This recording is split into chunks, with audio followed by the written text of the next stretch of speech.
Skin that smoke wagon and see what happens. How's that for a slice of fried gold? Oh, I'm sorry. I didn't know how this machine worked. It seems to run on some form of electricity. And it was wrong. It was a bad call, Ripley. It was a bad call. Bad call. Some are good for fighting, others for dying.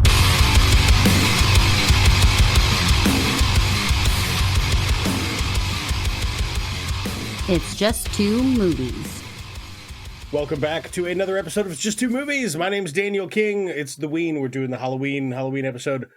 Joining us back in the studio, Renee, return guest, who it's been a minute. It has been a minute. Since you've been on the show. Not since I've seen you. I see you like, I don't know, twice a month probably. Quite often, yes. Yeah. Yes. How you been for How you been for everybody else out there in podcast land? Oh, just peachy, man. Just peachy? Yeah, just peachy. Living the life. Cool.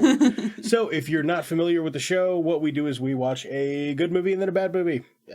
Figure it out. They have something in common. What is it? I don't know. Sometimes it's pretty loose. And I think that's probably what this one's going to be. But for our Halloween segment called The Ween, I selected for you. So this is what when people come to picking the movie, there are several different ways to go about it. What I like to do is for the good movie, I like to pick something that I think you'll like, but I have no idea how to clock what you like in horror stuff. How close did I get? Were you like, did you hate this? I didn't hate it. I know Dave said you don't like gore, and I was like, it's not very gory, but there's a couple parts where even I'm like, ooh. Yeah, no, I didn't think it was really bad at all. Okay. I do not like gore, which is really weird because I love like Criminal Minds and SVU and like all these murder shows and stuff or true crime. Yeah, you just don't want to see the murder. You're cool with the crime scene. Yeah, You're exactly. cool with the crime scene. I don't want to see somebody getting their head cut off. Yeah, yeah. You don't mind a severed head. You just don't want to see it floating through the air. Exactly. Or the action of it. Yeah. Okay, I get that. So we went with. I selected Hush. Hush, the 2016. I don't know if this is a remake, but there is an older movie called Hush. I don't know if it's the same story, but Hush is a R-rated 2016 horror thriller of an hour, 27-minute runtime, 6.6 out of 10 on IMDb, 93% Rotten Tomatoes, 2 out of 5 on Common Sense Media. Again, not very familiar with what they do there at Common Sense Media. 83% of Google users like this movie. Initial release March 12th, 2016. Directed by Mike Flanagan, had a budget of $1 million, and cast Katie Siegel, John Gallagher Jr., Samantha Sloyan. I'll go with Sloyan. Yeah, Samantha Sloyan, and Michael Trucco, and that's it. Yeah, there was only 5 people in the whole movie. Yeah, and I would say largely it's 2. Mm-hmm. Yeah, and for sure. Yeah. So for people that are not familiar with Hush, Renee, without spoiling the film, what would you say it's about? A cat and mouse game. I feel like he likes playing, like, just getting the fear. Like, he gets off by the fear that he's making her feel, I guess. Mm-hmm. I really feel like that just sums it up. Although I am not a huge Kate Siegel fan, I am a huge John Gallagher Jr. fan.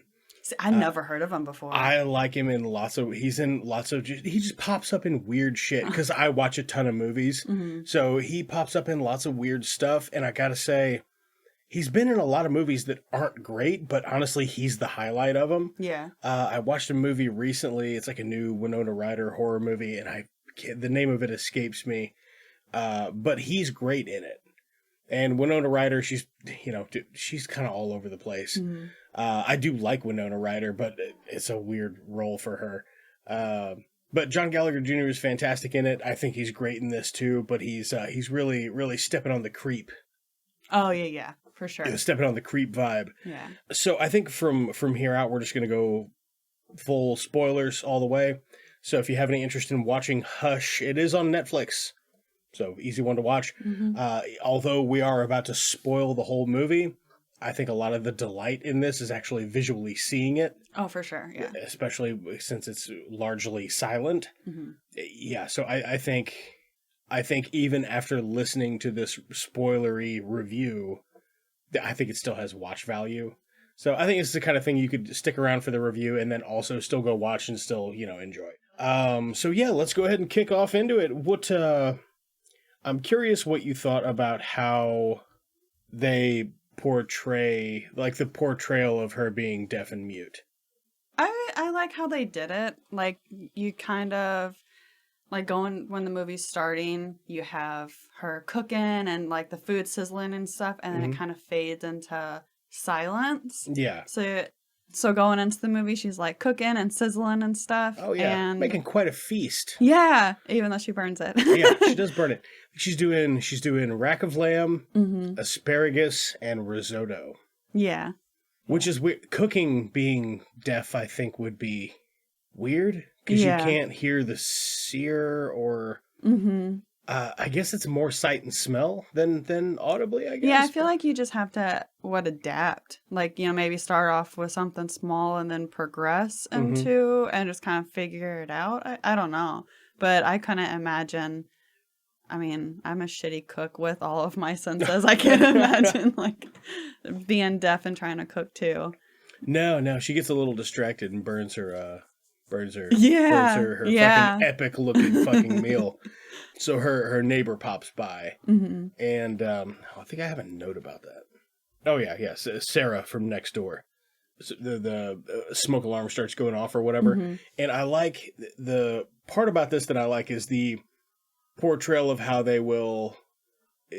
Certain times you'll see things from her perspective, and they will just cut the audio completely. Yeah. Like no like fumbling around or bumping noises or anything. It's just off. And that's cool. I like that. Yeah. We also covered on the podcast The Sound of Metal, which is about a guy going deaf, and it's really powerful portrayal of it. So one thing when the movie was when the guy finally shows up, I didn't understand he was killing her friend on the door. But she didn't see anything in her peripherals at all? I guess not. I thought that was weird. I can understand, when it's on her left side because of her hair. But when she turned around and it's, messing with the dishes, I just thought it was odd.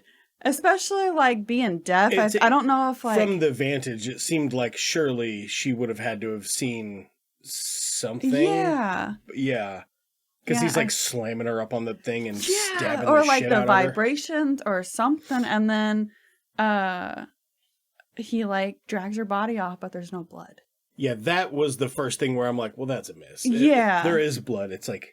Yeah, but he stabs her 5 times or something. Yeah, he stabs her. And she's just all bloody, and then he has no blood on him. Oh, yeah, and then he picks up her body and walks off with it, and there's man, it looks like somebody spilled the little ranch cup they give you at restaurants it's just or really odd to me. I don't know. That part I would have liked them to dial up the blood, because they're not shy about the blood in this. Yeah. It just seems like it's weird to be like, oh, that's all there was. Yeah, I guess for her just to not realize he was there. Yeah, he put a lot of fucking holes in that lady.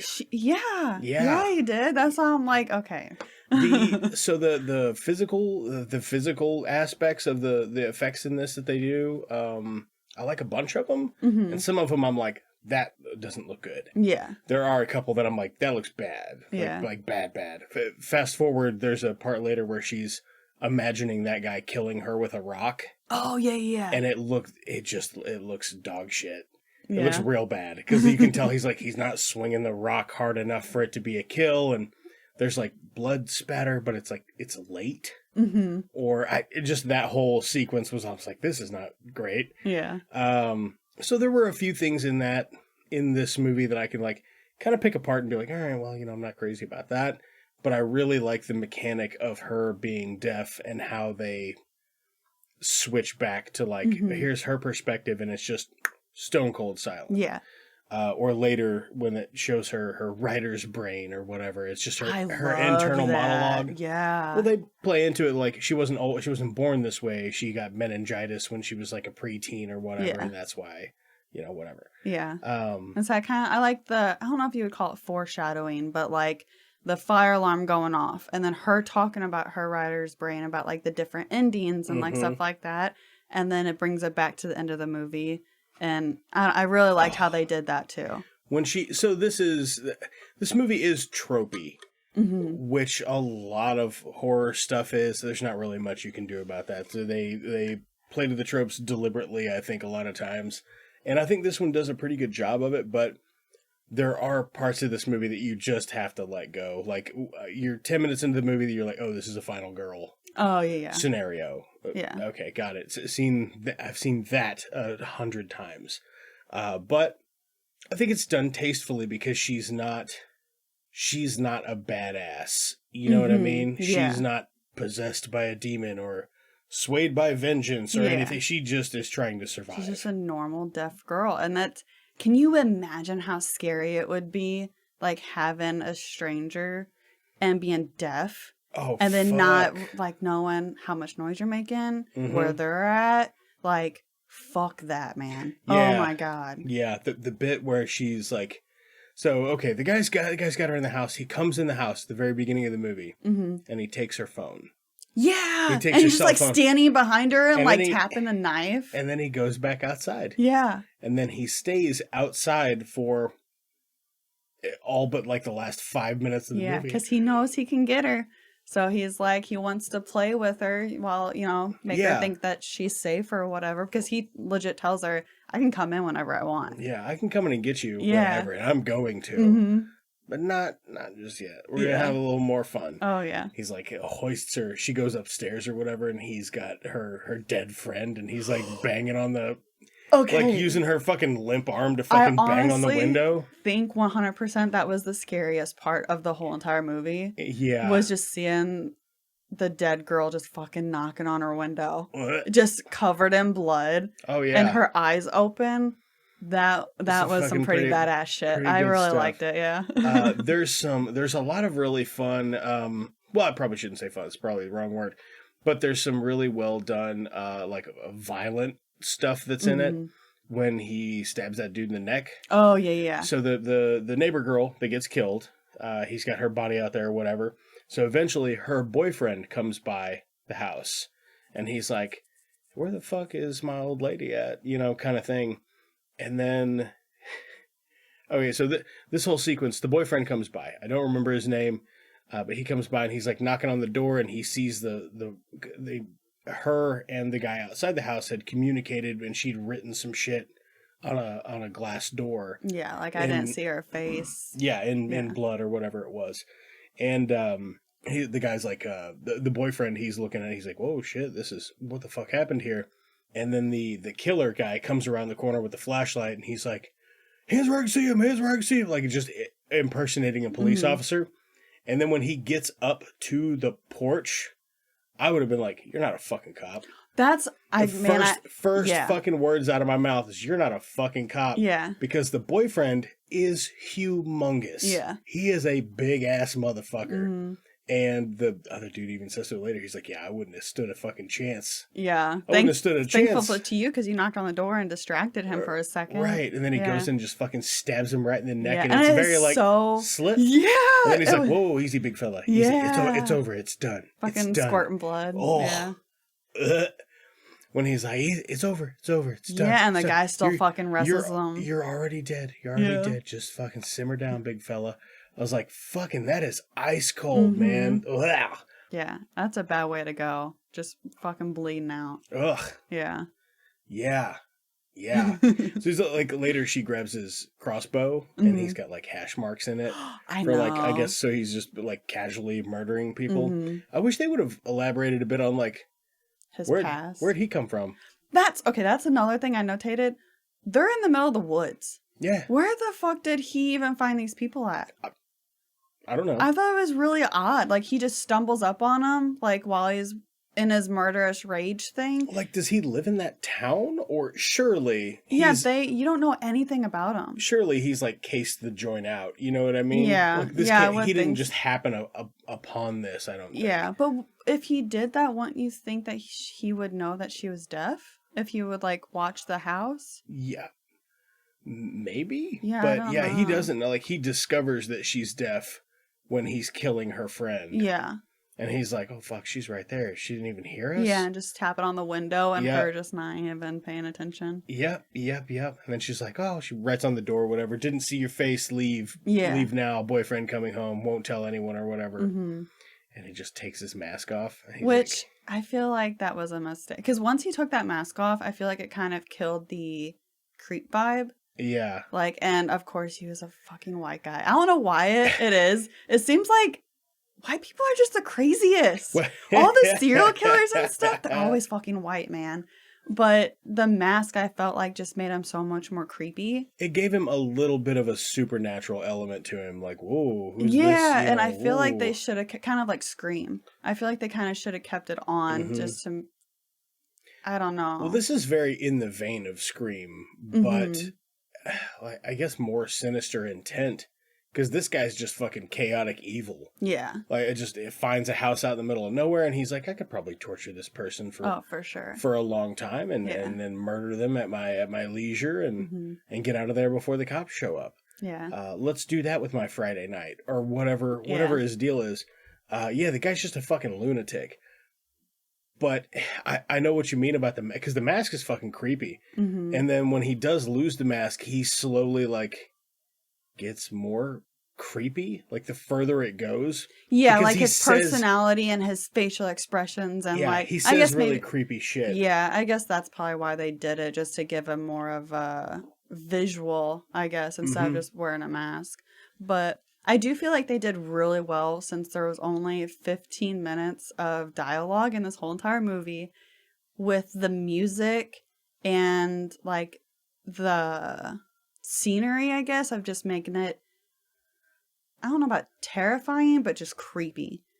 And it just shows you how much, like, dialogue doesn't really matter. It's the music, man. Yeah. Like, the music really makes a scary movie. It is doing a really good job at building that tension. Mm-hmm. So she, relatively early in the movie, there's a bit where she's, I guess when she finds out that he's there and he's been stalking her around the house, she's on her computer or whatever. She was FaceTiming her sister. Oh, yeah. And her sister's like, oh, who's that? Oh, something moved behind you. And she didn't even look behind her. No, not really. She was just kind of like, huh. Yeah, oh, it's the cat. Yeah. Like, man, my, like, reflex would to be look behind me, whether I knew it was, like, the cat or anything. I thought that was weird. Or even seeing I guess I never really paid attention, but seeing, like, reflections in the computer screen. Oh, yeah. I feel like is a thing, especially on a white screen. I don't know. It was just odd. Yeah, it was weird. So she's on her laptop, and she's a writer, so she's, like, trying to write some stuff and whatever. She's having a hard time. And he sends her pictures of herself on her laptop from her phone. Yeah. So she's on, like, MacBook. So it's like, oh, so, her phone or whatever. She clicks on the messages and just immediately gets creeped out and sees him standing outside, like, waving at her. And he's like, fuck. Sprints for the door, locks it. There's a lot of, it would be, like, man, if I was deaf, I would think I would always keep my doors locked. Oh, yeah. Or have a camera system. All the time. Just so I could know I wouldn't be able to be, I couldn't relax. Yeah. Ever, because I'd be like, somebody could sneak up on me any fucking time. Yeah, well, for sure. And then, like, later in the movie, when the boyfriend shows up and he's knocking and she's in the bathroom, you would think, being deaf, she would have some type of security to where she can, like, get a motion detected or something. Because even if it was a regular day and somebody's just knocking at her door, she's not going to hear them. No, you're just not going to know. Yeah, you're just... Yeah, and this is 2016. I mean, like, in that era, security cameras aren't... It wouldn't be like, oh, how can she afford that? She can afford a fucking MacBook. Yeah, so for sure. She could swing a camera. That's not a big deal. Yeah, and another thing is, if you're deaf, living alone, in the middle of the fucking woods, why the hell would you not have a gun? I thought that was so odd, too. And a dog. Yeah. Something. Some type of security. She had, like, no security except the locks on her doors. Right. So when you finally do get the face reveal for John Gallagher Jr., he really reminds me of fucking Donnie Wahlberg. Oh, yeah, Donnie. Donnie. He fucking really does remind me of him, man. It's fucking crazy. But he's got... just a good sinister look about him. Even though he just looks like a very plain dude. Yeah. Like he's probably a barista. and also serial killer. But kills it, yeah. Yeah. Yeah, for sure. So I think that's a nice subtle way to put it. Like, this guy's not just out here murdering her neighbor and her neighbor's boyfriend or whatever. He's a serial killer. Oh, yeah. He's killed, like, what was the hash? It was like 12 or 13? I think it was like 13, yeah. Yeah, 12 or 13 people that this guy's already fucking killed. So this is not his first rodeo. Mm-hmm. But it would have been cool to see, like, I don't know, a bit of news or whatever going on in the back. Like, while she's cooking dinner, maybe the TV's on in the other room, but she can't hear it because she's deaf. So she's not in there watching it, so she just hadn't turned it off. Yeah, just and maybe some more information. We could hear it, like, oh, this guy's still at large or whatever. Yeah. And for whatever reason, she cannot. That would have been just another way to do it. Mm-hmm. But he does successfully, like, sabotage her escape plan. Flattens all the tires on the car. Oh, yeah. Shuts the power off. No Wi-Fi. No outbound calls or whatever. Because he's got her cell phone. She can't call 911 from her MacBook because the internet's off. And nobody has landlines anymore. Or, never mind, it wouldn't work anyways. Yeah. Because electricity, yeah. She can almost get on the neighbor's Wi-Fi. Yeah. Doesn't know the password. Mm-hmm. Them damn passwords, man. Bummer. And another thing that stuck out to me is, why the hell would you choose a crossbow? Out of all the weapons there are. Why the neighbors won't hear a crossbow. Yeah, I can see it. It was just really weird to me because, like, after he shot her and he's like trying to reload it and stuff, it just takes like so long. Yeah, so they're a motherfucker to reload. Yeah. It does take a good long while. I think it is a strategic choice. I don't know that it's the one that I would have made, especially because he didn't case out his victim. So it's like, it wouldn't matter to her if it was a gun because she's deaf. Yeah. But it's just like, neighbors a quarter mile away aren't going to hear a fucking crossbow. Yeah. You might hear gunfire. Yeah, but if you have one of those cool silencers, I love those things in movies, man. Oh, they're so cool. When they screw them on, they'll just be like talking mad shit while they're fucking screwing the silencer on. Pew, pew, pew. Yeah, I love it. That's good stuff. I've got a note here that says hammer time. Oh, shit, yeah! She fucking, like, smashes his hand with that hammer. I was like, ooh, get him, girl. Yeah. So she does decide to, like, okay, not only am I going to just try to hide, I'm going to try to fight back a bit. So she grabs some random utensils or whatever, and she's, like, spilling some other shit. Now, I had seen this movie before, but when she gets into the pantry and she's getting that hammer or whatever, and that wasp and hornet spray rolls out, I'm like, I would use that. That's what Dave said too. Yeah. I would fucking get that after him. Oh yeah. And she does eventually. But good foreshadow just to see it roll out on the floor. And it's cool to be like, I hadn't seen it since this came out, so I definitely had forgotten that there's a bit where she sprays him in the face with that shit.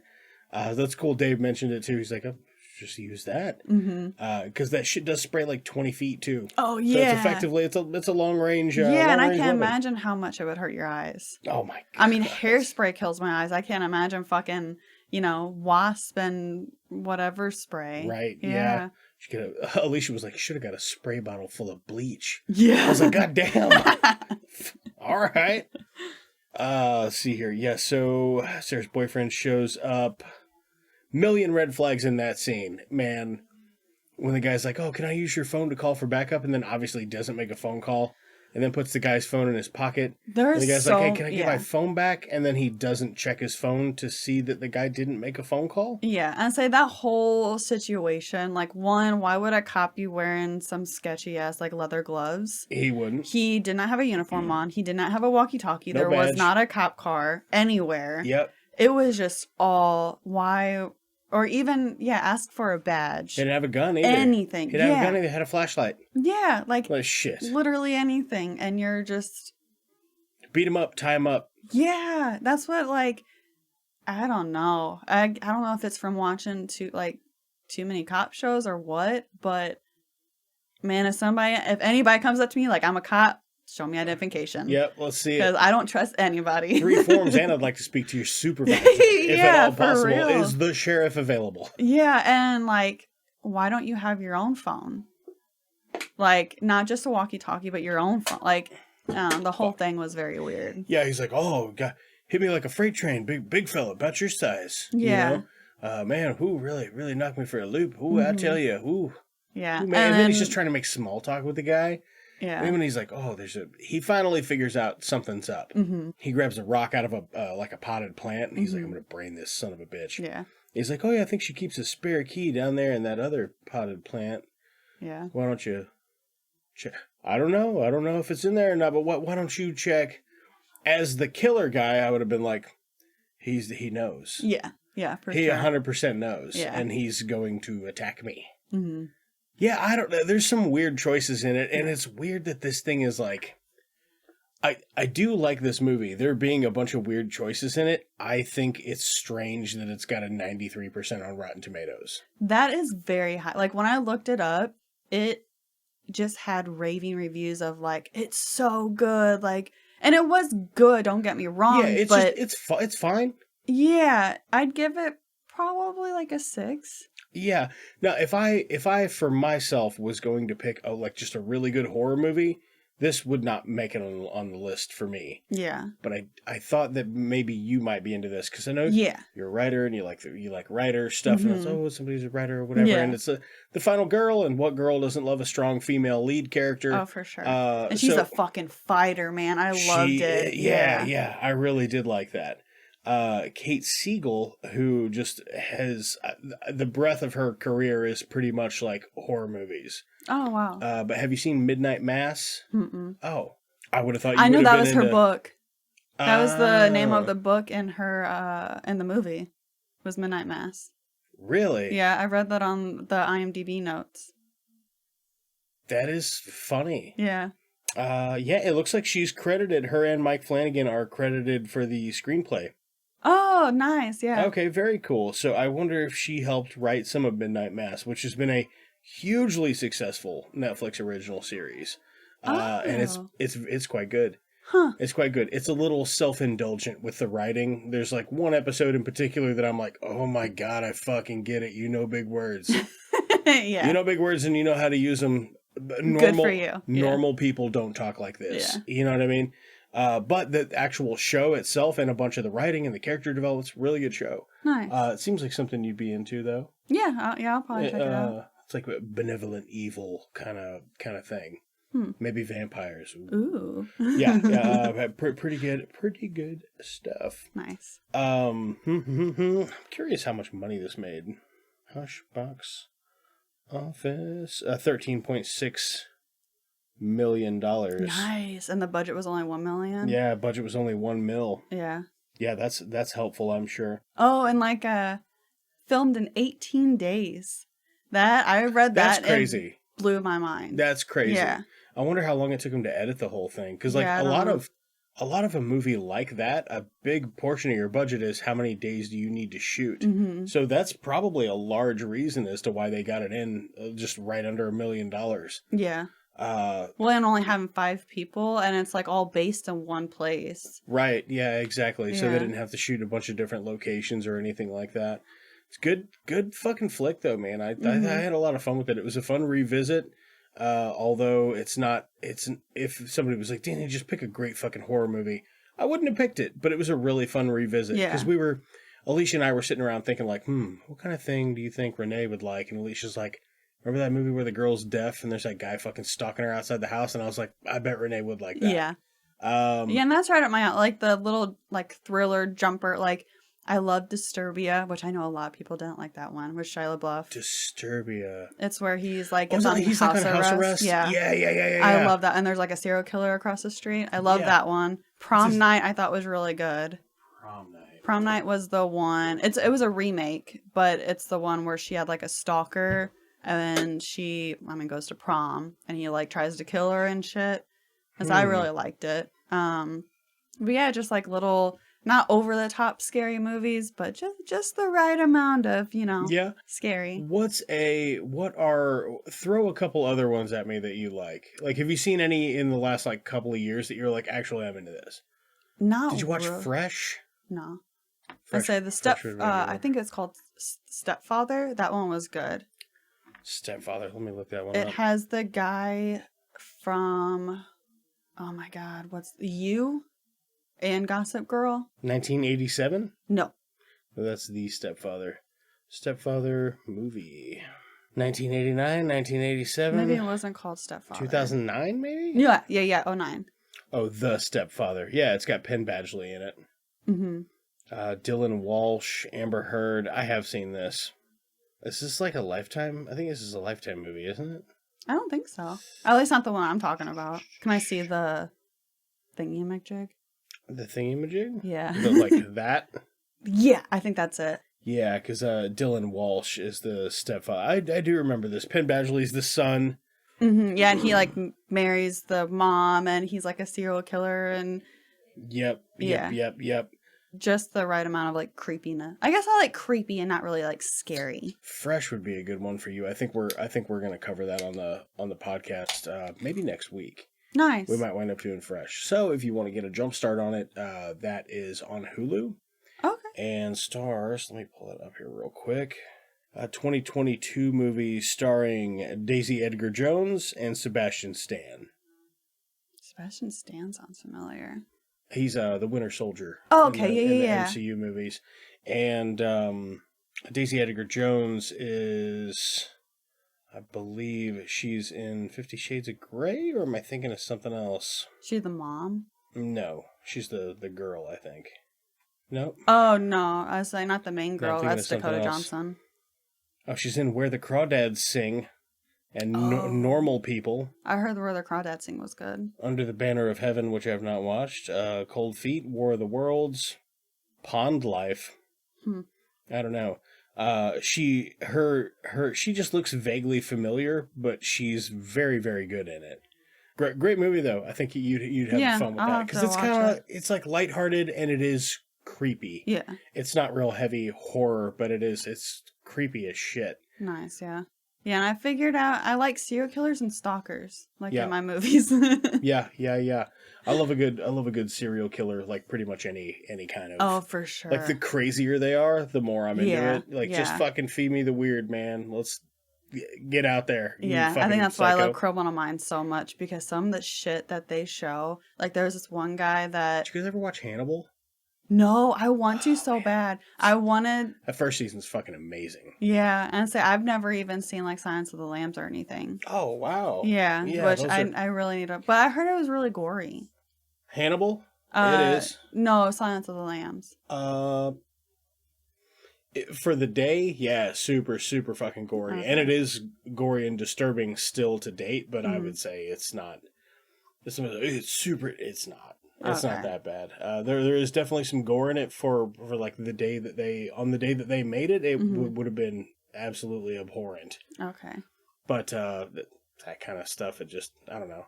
It ages to a certain degree where all of a sudden you're like, that's not so bad. Actually. Yeah, like Jaws. I was always so scared to watch Jaws, and we watched it in New York, and I'm like, this is the dumbest movie. Like, the shark is obviously like so fake. Oh, yeah, and you can see like the bolts, and I'm like, oh my god, why was I so scared to watch this? Well, they do a good job at building tension, and like you said, that dun dun dun dun dun dun. Oh, dun, for dun, sure. dun, Even dun. like being in the pool and Dave will be joking doing that. It gives me the creep vibe. Like I hate it so. Even though I can see him, I'm like, up on the back of your neck. Yeah. Yeah. There is something awful sinister about that noise. Yeah. Okay? I was gonna say let's go ahead and rate this thing, but it looks like you have a lot of notes that have. Yeah. I'm sorry. No. Fire some of them off. Let's see what you got. One thing I wanted to point out was the acting was awesome. I thought the acting was really great. Her being deaf, and then like just him with the creepy vibes. Her like just the scariness and stuff. He's like fucking horny for it too, which is like you can tell. It's like part of the time you're like, is he aroused? Yeah, you know what I mean. real. Like he's like this shit's like kind of turning him on. It's gross. But it made it like I feel like they hit a point on the actors that they chose with only having 5. Like I thought it was great. The boyfriend, he's kind of whatever. Oh yeah. The neighbor girl, she was fine. Yeah. But she's got I did like the girl that played her sister. I was like, I buy you guys as sisters. Oh yeah. When she like FaceTimes her sister, squish and squash. Yeah. I bought that as she like was generally concerned for her sister and stuff like that. Yeah. I thought that was pretty good stuff. Yeah. Another thing that was kind of like Which, and I know when you're actually in the situation, Mm-hmm. your mind's not like thinking about what you're going to do and stuff. You just kind of work on instinct. But after she got shot from the arrow and he was like climbing up the thing, my first thought was grabbing that arrow and just fucking stabbing him in the head. Right. And like doing something with that, but she didn't. Like, I just thought it was weird. She gets the crossbow. Yeah, she gets the like, crossbow and like hits him, mm-hmm. which awesome. And then she takes it inside. But I'm like, and then it's like, fuck, I don't know how to load this thing. Yeah, yeah. She's trying to. If you ever tried to pull back a crossbow, it is it's a motherfucker. There's a lot of tension there. Oh yeah. So she's like, it is just fucking ripping her hands to shreds as she's trying to manually pull this bowstring back. That was another thing I didn't really understand because her jacket was right behind her. So I'm like, why didn't you get the jacket and just wrap it around the string? Yeah, protect your hand and then do it. Yeah. Or you're in a bathroom, like grab towels or something. Right. And then she like pulls down her pants because she wants to treat the wound. Yeah. She only pours alcohol on it. You're not gonna put gauze or nothing else, and then just puts her pants right back on. Yeah, I'm like that's weird because like later in the movie she's like losing all this blood and like, but she spends like seems like 10 or 15 minutes trying to load this crossbow. Oh man, while you're forever. And that's when the boyfriend is outside, like, you know, preoccupied with the other guy. Yeah, it's given her time to try it. Mm-hmm. And she finally does fucking shoot him. Yeah, and it's pretty good. Pretty good shot. And that's another like, I feel bad for picking apart this movie, but like he gets shot in the shoulder, but he doesn't really. She gets shot in the leg and is like in all this pain, losing all this blood and stuff, and he gets shot in the shoulder, but it seems like he's just not. Yeah, another thing that I had an issue with is crossbow bolts and stuff of the like with the arrow tip on them are, unless they hit a bone, are more likely to just go straight through the target. Mm-hmm. Like, so, you know, it's not uncommon for anybody that bow hunts will know, like, you shoot a deer, if it's a really good kill shot, that arrow's just going to go straight through the deer. Oh shit, yeah. You'll just pick it up off the ground. You don't have to pull it out of the deer unless you get it stuck in a piece of bone or something like that. So I guess you could make the argument that when he got shot, it might have like hit his shoulder blade, and maybe that's why it didn't go any further. Yeah. But hers, that should have gone clean through her. Oh, yeah, because it was like all fat or whatever. Yeah. Or muscle. Yeah, it would have just sailed straight through her leg. Yeah. But didn't or whatever. I like the internal monologue she's got when she does her writer's brain or whatever it is, where she's like, she's standing at the door and she envisions herself running outside and then he beats her to death with a rock. And she's like, that's not going to work. Can't outrun him. I loved it. And she's like, maybe if I go to the electrical box, and then it shows him like creeping up on her and fucking choking her out. She's like, can't go turn the power on. She's like, what if I go in there and I hide? And be like, well, I can't barricade myself in there. It's a really clever way to put together the internal monologue of like, well, this won't work, this won't work, this won't work, this won't work, and here are all the reasons why. Yeah. What's left? And then it like brings her to the decision of, you just gotta kill him. That's the only thing you can do at this point is kill him. Yeah. And I really liked it because writers, I feel like, just have this amazing way of getting into the story and visualizing like all of it. Mm-hmm. So seeing that, I loved it so much. Like that was probably my favorite part. Like besides the dead lady like knocking on the window. Oh yeah. Like that was my favorite. I loved how they did that. That was a really clever way to put it together and to put a bow on it. Yeah, because when she first ran out and was like killing, because you don't know it's internal, and I'm like, what? Like, what the fuck just happened? Is this the end of the movie? So when she finally decides she's gonna break bad on him, she fucking kicks open the door, shoots him. He pulls the arrow out, and he's like, fucking bitch. Yeah. And he's coming now. He's gonna smash the fucking door. Fucking hand. Yeah. Oh my God, I felt that. She drops the crossbow bolt and he like gets her hand stuck in the door or whatever. And just fucking stomps it. Yeah. And her fingers are all like fucking disfigured. Very fucking mangled looking. It does not look good. Yeah, the visual on that, because like, I mean, you could see it majority of the time after. It was like, it was awesome. Just super It was done so so good, yeah. She goes and hides in the bathroom and she's like, oh fuck. And she's waiting for him to come in. But she hadn't thought to look behind her because there's how the fuck did he get behind her? There's a window in there. It never showed it, and that's like I thought was another like visual thing. It never showed the window, but when she's sitting there with the knife or whatever, it's totally quiet because it's from her perspective. Mm-hmm. You can see glass falling into the bathtub. Oh, so you can see broken glass falling into the bathtub, and then you see his legs coming down. So wouldn't she be able to feel that though? If there's breaking glass. I don't know. I've never been deaf. Yeah. I just feel like your other senses would be heightened to where, like, if you felt something. I don't know. I would think. And then he's like, of course, because he can't stop himself, he's talking shit. Mm-hmm. And he breathes on the back of her neck. He's talking mad shit, and he just like one little puff of air, or like tussles the hair on the that back. fucking knife thing. Oh, I thought that was badass. Yeah, I loved it. Gets him right in the fucking knee. Yeah. Yeah. So she shot him. She's fucking stabbed him in the knee, and then he's fucking stumbling out after her. She's like, lands in the kitchen, falls down. He's like, I'm gonna fucking kill you, bitch. She's got that wasp and hornet spray. Oh, yeah. So I was curious. I looked it up. I was like, will that make you go blind? It won't.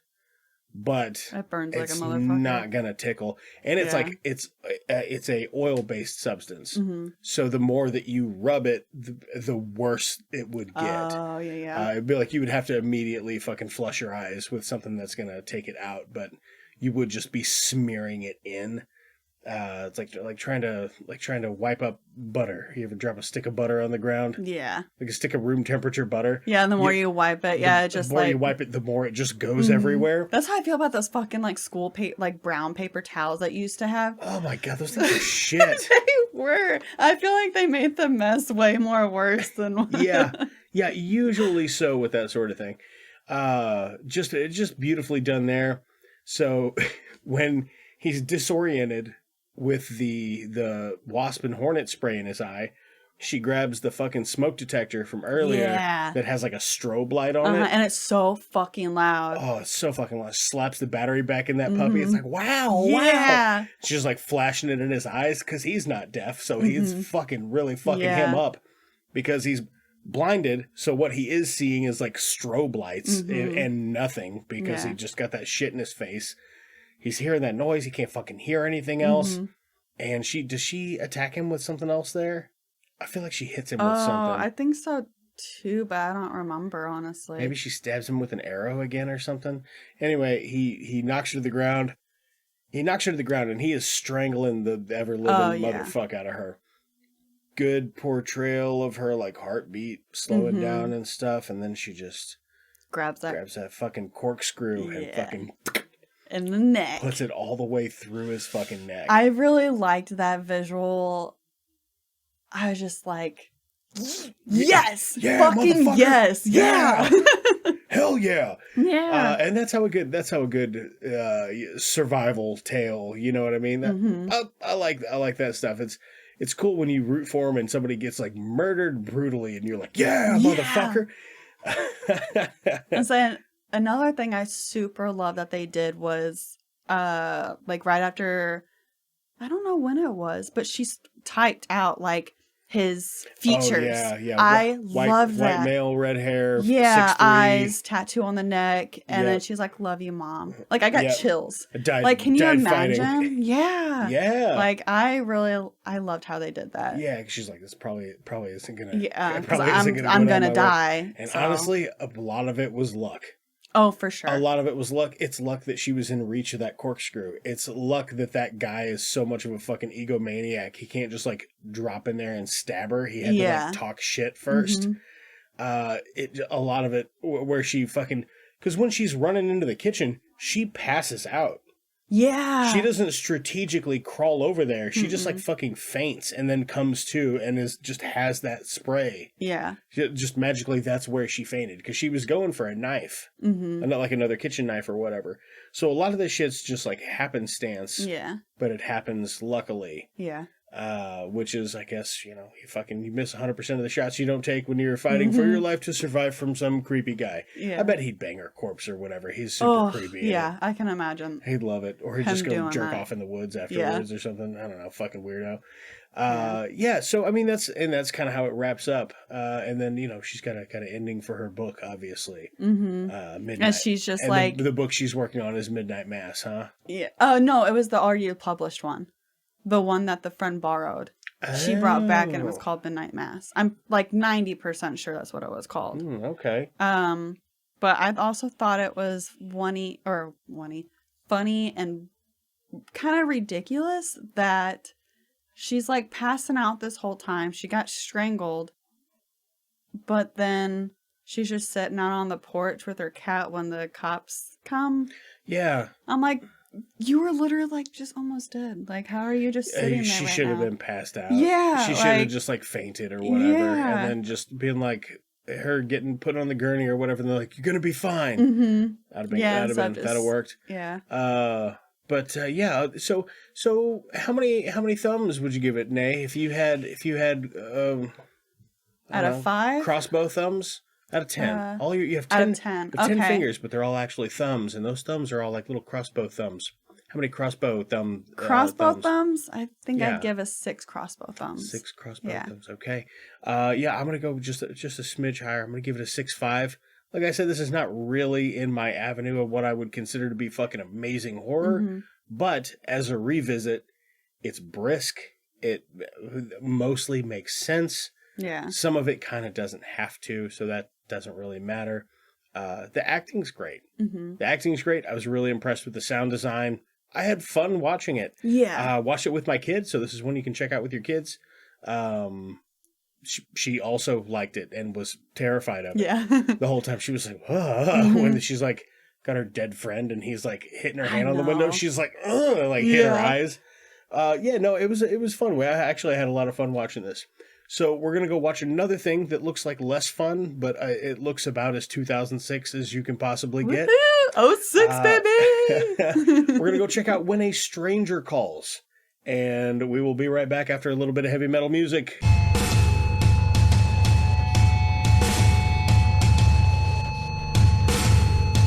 We're going to get up in it, boy.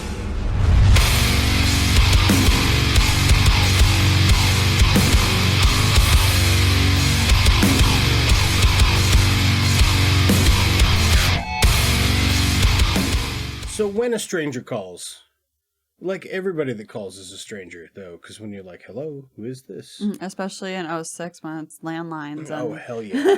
Hell yeah. Landline phones. So this is a super 2006 movie, a little bit up top here, about When a Stranger Calls. I believe it's a remake of a much older film from the 70s, but this is a PG-13 2006 horror thriller, 1 hour, 27-minute runtime. You can check it out for free on Pluto. We rented it off Prime. It's got a 5.1 out of 10 on IMDb, a 9% on Rotten Tomatoes. That's pretty rough. 3.9 out of 5 on Vudu, and 79% of Google users liked it. Release date February 3rd, 2006. Directed by Simon West. Budget $15 million. It is adapted from When a Stranger Calls. Box office, though, this made some fucking money. $67.1 million. That is nuts. That is nuts. Especially after watching the movie. Yeah, it really is. This stars Camilla Bell, Tessa Thompson, Katie Cassidy, Clark Gregg, Tommy Flanagan, Brian Garrity, and David Denman. David Denman, that's who I was thinking. That's the guy that plays the cop. Oh, He's like that guy. Yeah. And very briefly, where's he at? Oh, yeah, Tommy Flanagan as the Stranger. Nay, what would you tell the folks? This is what's going on here with When a Stranger Calls. Babysitter job gone wrong. Yeah, I don't really know. It definitely gave me the same vibe as Hush, with just like a remote house with a random guy that somehow found this remote house. Don't know how. Yeah. And he just wants to play with her. He just starts obsessing over this one girl. Mm-hmm. There's a lot of really weird choices in this. Yeah. A lot of really weird choices that don't make any sense at all. Mm-hmm. And we were both shouting them at the TV the entire time we were watching this movie. So we're going to go full spoilers into When a Stranger Calls from 2006. So if that's one you want to check out, you're probably fine, I would say. That's 06, if you haven't seen it by now. Right, yeah. There's clamshell phones, and everybody's like, whoa. Yeah. Whoa, man. Oh, and the fashion. I miss the fashion of 06. The swoopy bangs, the the jean skirts. Oh, yeah. Yeah. Good days. Everybody's looking very like they're jockeying for position to be in an MTV music video. Oh, for sure, yeah. So it was like right away. It's when Clark Gregg, her dad, is like, sorry, honey, you're grounded.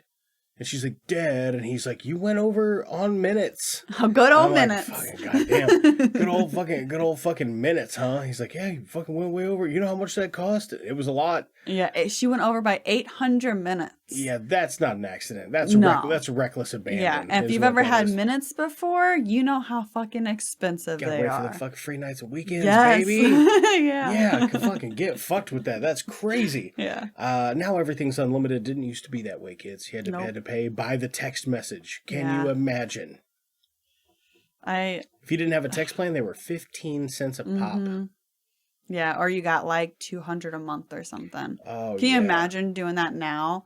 Like, especially just sending smiley faces. You didn't do that shit back then because you couldn't afford it. yeah, straight up. Okay, so I want to walk through this in the manner of like weird decisions that don't make any sense. Number one, 800 minutes over your designated calling plan. Yeah. That's a fucking weird choice to go over that much. Mm-hmm. It's like, I get it if like you went over 80 minutes. Come on. That's almost an hour and a half. Come on. 800? That's crazy. Yeah. Like that's a crazy amount of time. Yeah. And who the hell are you talking to that much? Her ex-boyfriend that I guess... 800 minutes though? I live with Dave and I don't think I talk to him that much. 800 minutes a month? No, so there's like while she's at her school, she's like, oh man, my ex-boyfriend, I dumped him, it's over. Mm-hmm. And he's because he kissed her best friend. Oh yeah. Yeah. Who shows up later and she is a bitch. Yeah. So her dad, she gets grounded or whatever. She's typical, 20-something in high school or whatever. And she gets grounded, and Clark Gegg's like, I'm taking you, you going babysitting, you're doing it. Mm-hmm. And she's like, oh, man. He rolls up to the house, and he's like, fucking... Nice-ass motherfucking house, Nice-ass man. motherfucking house. Yes. I feel like that's where majority of the budget went. Yeah, renting that house may be.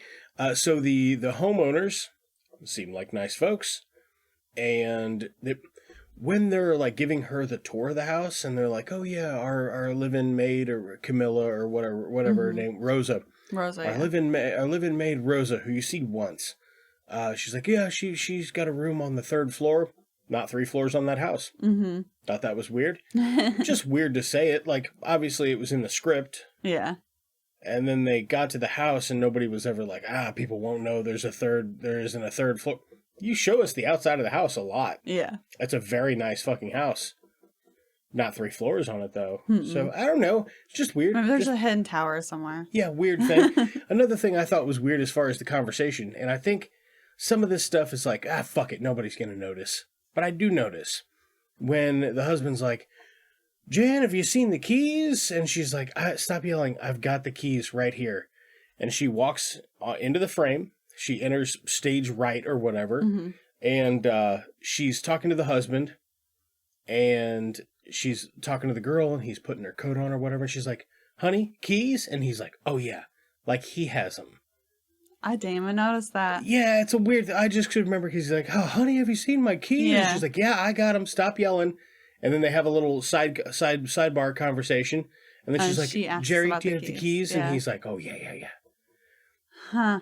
But you never took them she said she had them, and it just, that kind of shit, I know most people aren't going to notice it. Yeah. I know that.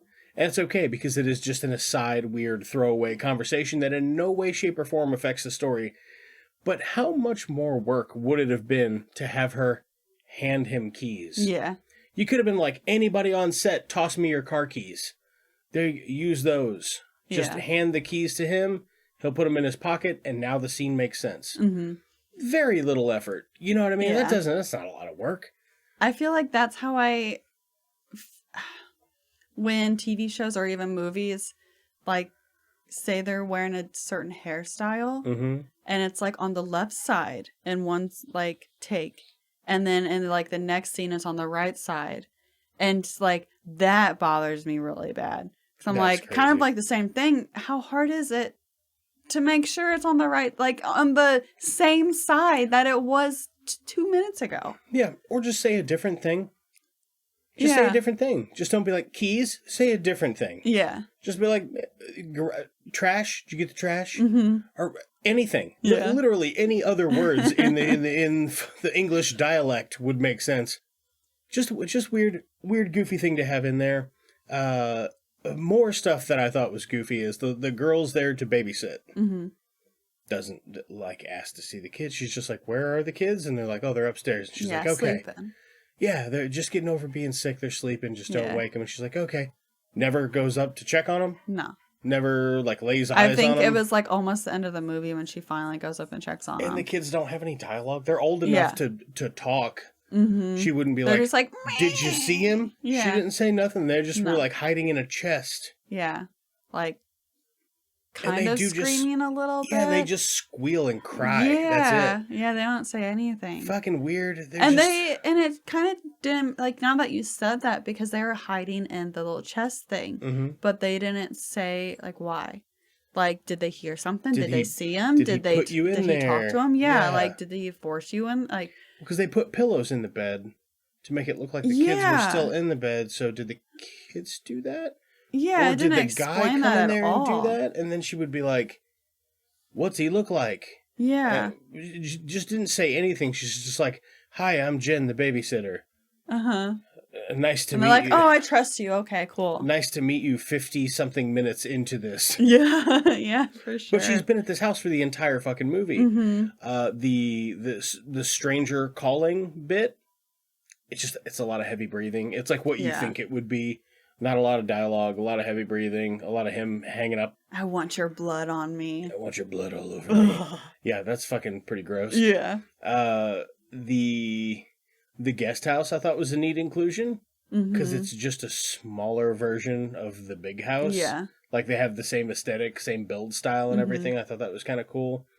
But she's like, yeah, our son, he's older, he's in college, he might be in the guest house, he might not. He doesn't really call us when he comes. Yeah, he just kind of pops in.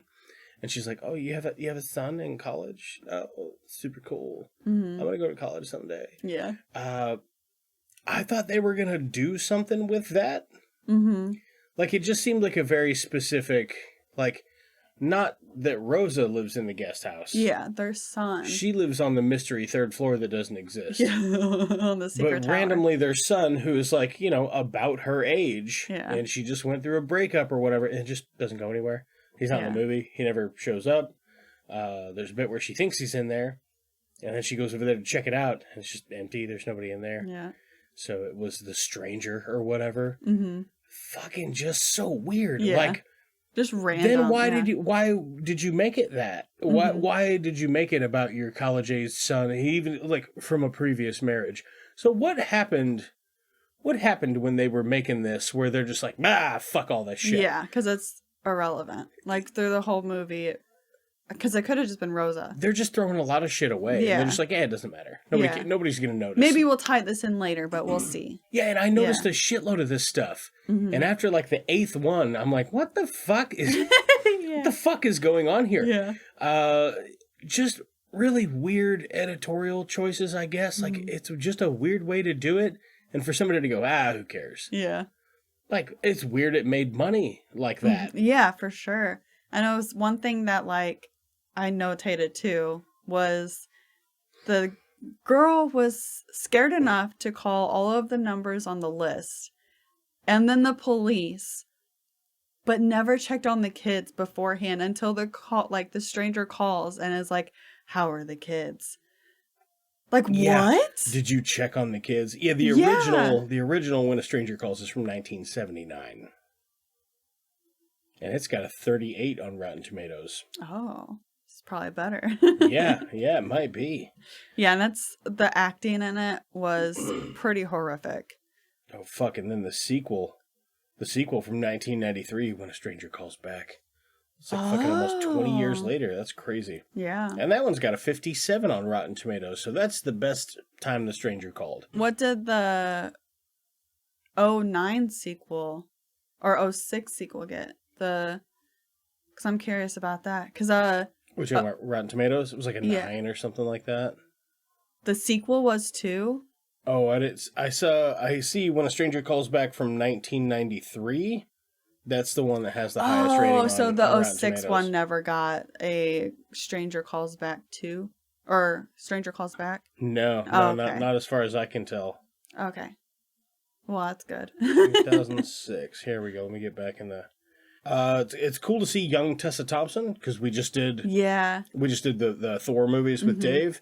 And she's in that, and it's like, I was looking at the cast, I'm like, oh, cool, Tessa Thompson's in this, badass. Yeah. And then we were watching the movie, and she's on screen for like 2 minutes, and I'm like, oh, shit, that's her. She looks so young, she looks like a little baby. Yeah, she does look like a little baby in that one. Still, fun inclusion to see something from earlier in somebody's career. Tommy Flanagan as the stranger. He's just a random guy. I was thinking, like, maybe it'll be the son, or, like, maybe it's the parents, and they're, like, into the killing babysitters thing. Maybe that's their jam. That would have been way better. Because we were like, what if she eventually goes up there to check on the kids, and there are no kids? And it's the parents. Yeah, and it's just the parents are the killers. It was like, ooh, that would be pretty fun. They need to make a movie like that, for real. Yeah. That would have been awesome. Just when a stranger calls their own house, but they're not, you're the stranger...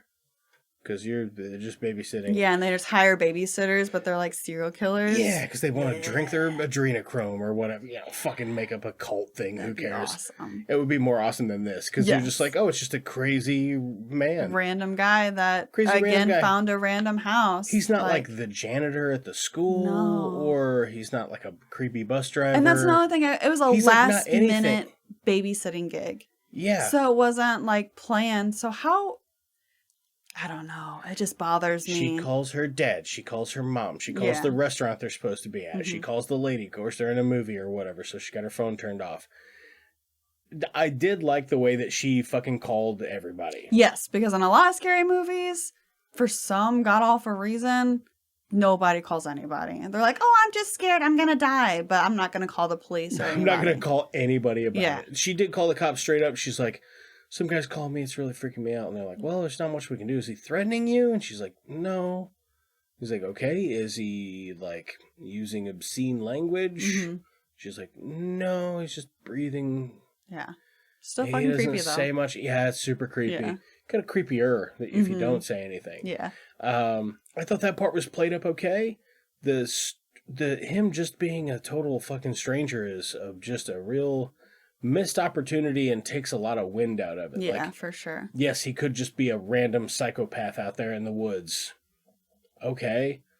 Isn't it more interesting if he has a motive, though? Apart from he just, I don't know, wants her blood on him. Yeah, or even, because they could have just thrown in, because you don't ever see any of the workers, like, in school. No. Like, you could have just kind of thrown in, like, oh, it was the janitor. Or, like, it was one of your teachers. Yeah, something like that. Not just a random guy. Crossing guard. Or another kid that she goes to school with, like, his creepy dad. Or something. But nothing. No, just a... random guy. Just a random guy. Yeah, he was even credited as the stranger. Or something like that. Yeah, exactly.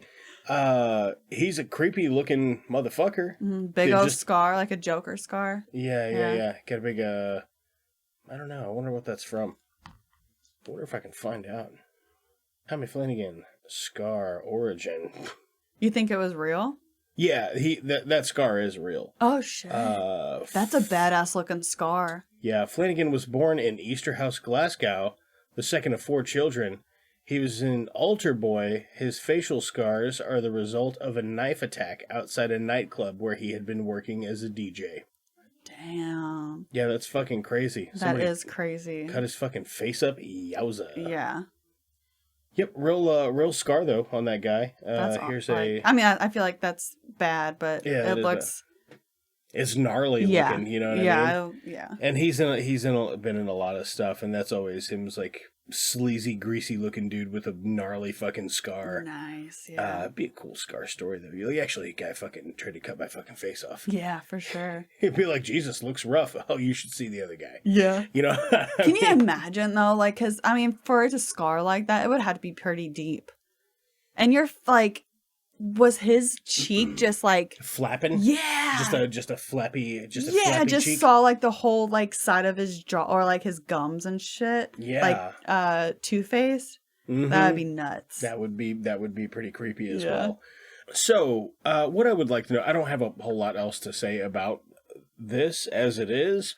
What I would like to know is, what would you do differently if you could just remake this thing?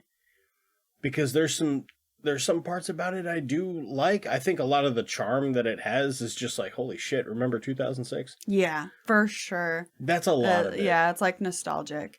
Probably what you like, just do some type of twist or some type of, because like majority of the movie, I think it was only like the last 20 minutes that the guy actually showed up. I would swap roles with Camilla Bell and Tessa Thompson.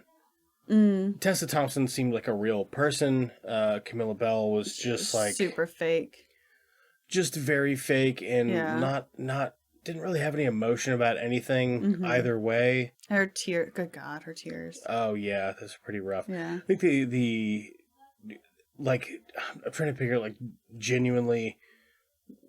I feel like there's one part where maybe she actually displays some emotion. And it's the emotion of fear. It's when she's like hiding in that koi fish pond or whatever. Oh, yeah. She generally looks scared in that scene. I did like the that. Rest of the fucking movie, one note. Yeah, when she found her best friend, or like the bitch that kissed her boyfriend, like dead in the bathroom. Oh my God. It was so fake. I'm like, what? If you actually sounded like that when you found, like, I saw better acting on like Law and Order SVU. Yeah. Like when you find a dead body. When she gets those kids and she's like, it's okay, I'm Jen the babysitter. Yeah, just super monotoned and like... Yeah, I just nothing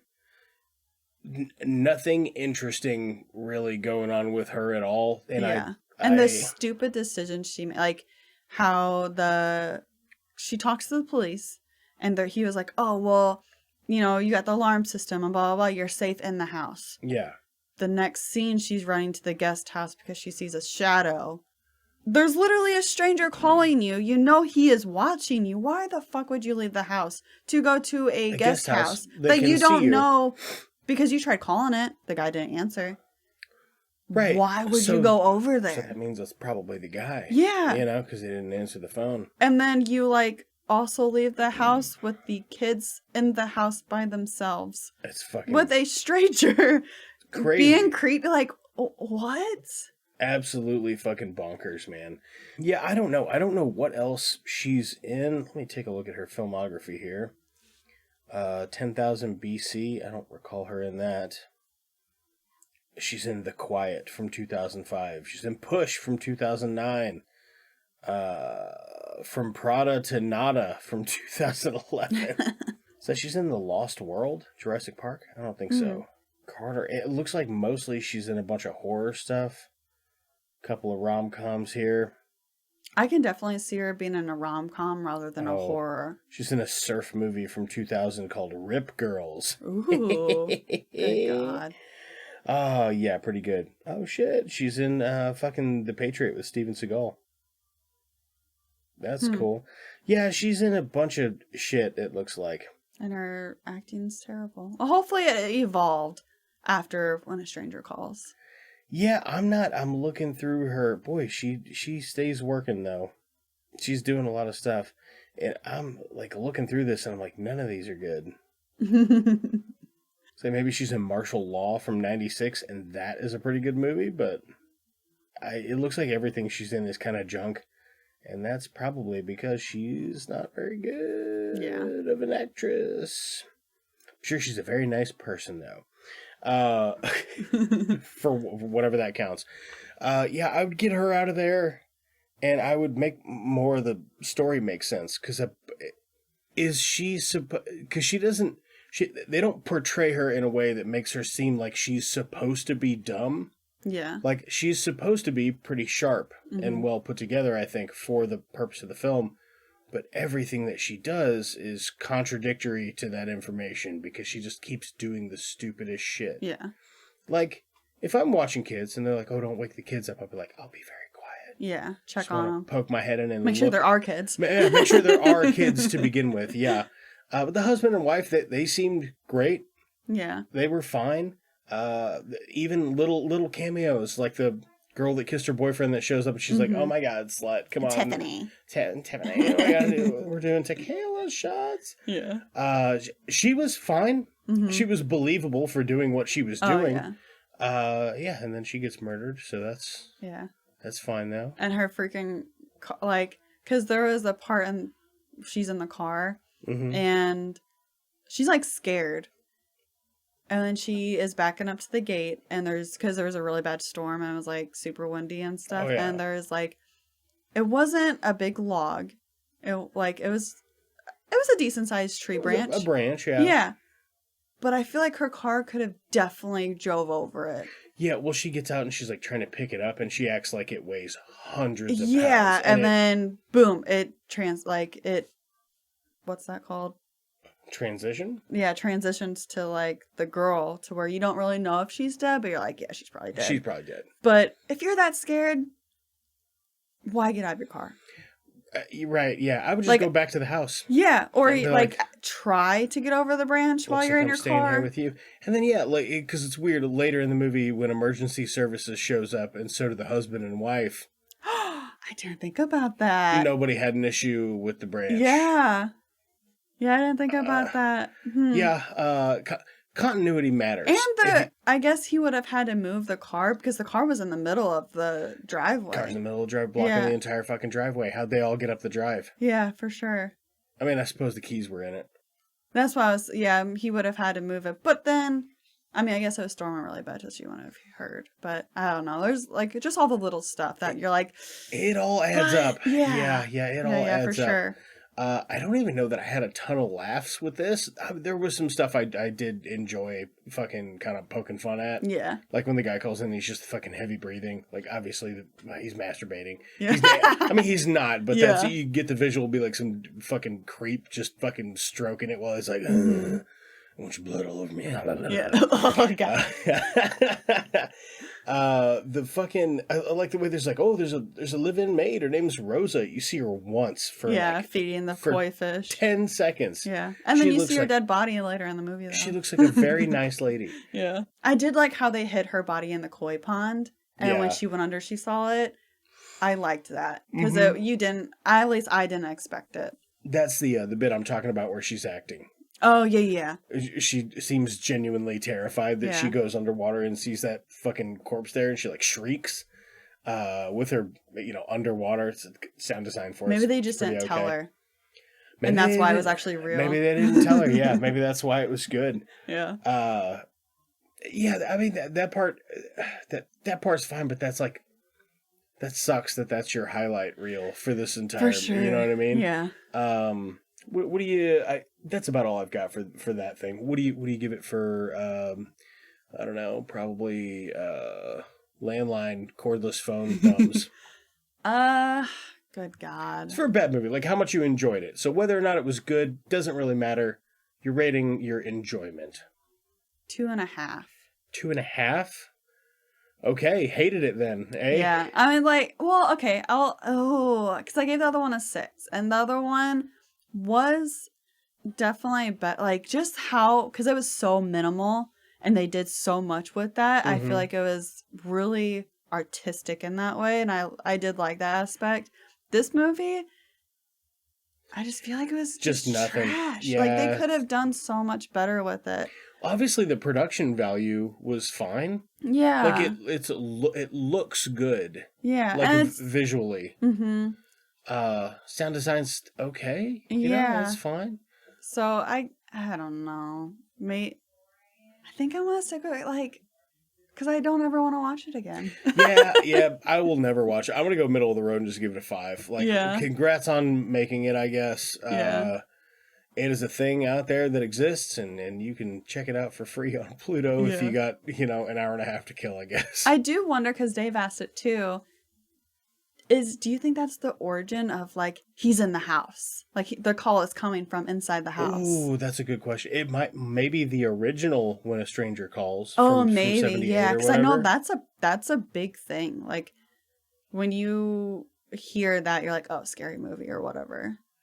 This trope was first used in the horror movie Black Christmas in 1974, in which a killer hides in the attic of a sorority house and slowly kills all of the women who live there.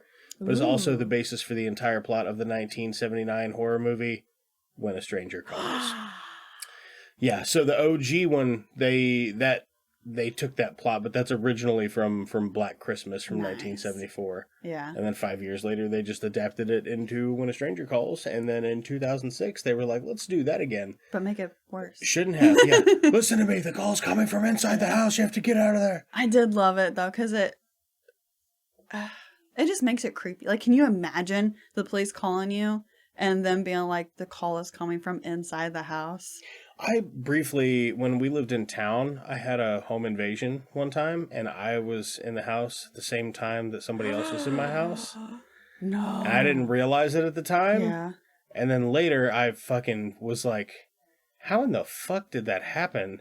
And then I was like, oh shit, because they were in the house at the same time as me. Like, they could have just jumped out and stabbed the fuck out of me. Yeah. You know what I mean? Oh my God. Yeah, really, really fucking creepy. Because it was cold. It was like January. So I went outside, I went out the front door, started my car, left my keys in the car. We have 3 doors. 2 of them are always locked. Always. All the fucking time. The last one, I lock manually right before I leave for work. So I started my car, I went back in the house, I went to go take a leak. And then when I opened the door, my car was gone.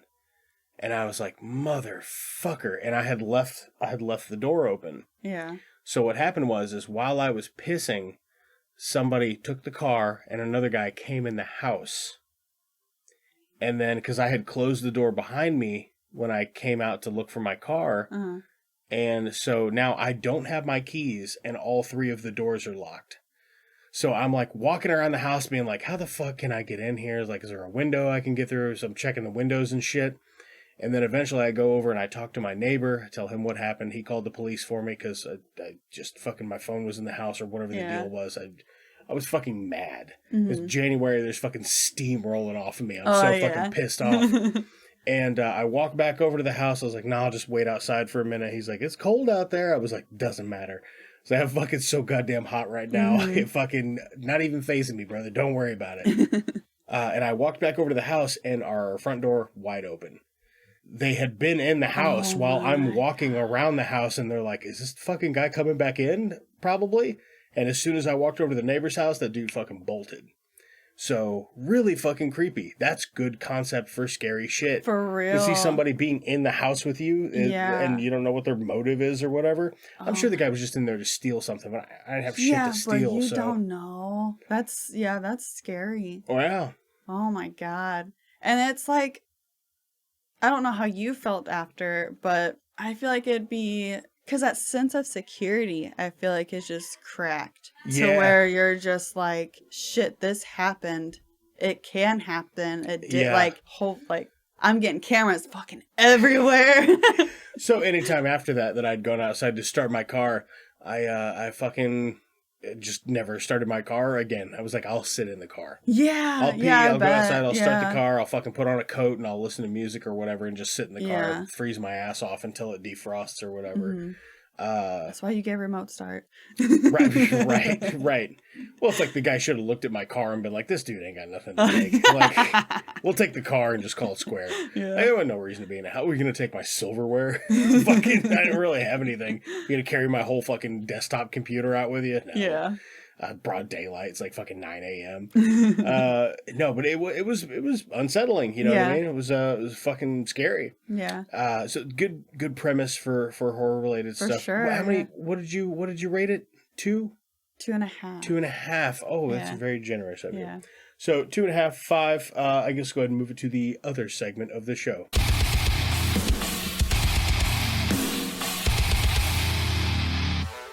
Hey, what you watching? What have you been watching, Nay? So me and Dave have been watching season 2 of Demon Slayer. Oh, yeah? Love it. Yeah, good stuff. Oh my God, yes. I put it on one day and me and were going to binge it. And man, something about anime sometimes just knocks me the fuck out. Oh, yeah. That's how Dave is too. I watched 3 episodes and then took like a 4.5 hour nap. I never do that. I nap when I'm sick and that's it. Mm-hmm. It was like lazy Sunday or whatever. I put it on with Alicia was out running around doing some other shit. Yeah. And we both just fucking passed out cold. It's like, took a real nice nap. Nice. But I got like 2, maybe 3 episodes into it, and I was like, I'm into this. I like the guy's little buff mice.